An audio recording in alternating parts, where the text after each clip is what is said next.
Good afternoon. The leader of one of Ecuador's biggest drug trafficking gangs has been captured in an operation involving the Spanish police, so Ecuador's president Daniel Noboa has said.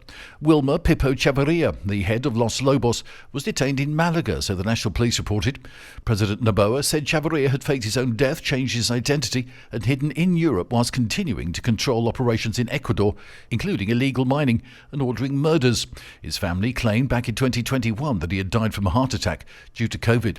Both Ecuador and the United States have designated Los Lobos as a terrorist organisation. A British teenager has been rushed to hospital in a critical condition after being pulled from the sea close to drowning. The 14-year-old, who was on a school trip, was dragged away by a wave and strong currents at Lloret del Mar on Saturday. Police officers jumped into the water to save her, and emergency responders gave life-saving CPR on the beach for more than half an hour. She was said to be critical after being revived and stabilised at the scene before being rushed to intensive care in Girona. Firefighters are also said to have gone into the water to help pull the girl out. One had to be treated for hypothermia. Catalonia's former President Carles Puigdemont is pushing to return from exile following a European Union Advocate General's ruling generally favourable to the application of Spain's amnesty law.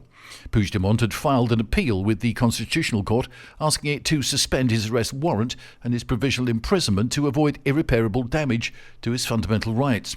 Puigdemont is pressing the High Court just weeks after his political party announced its break with Prime Minister Pedro Sanchez's coalition.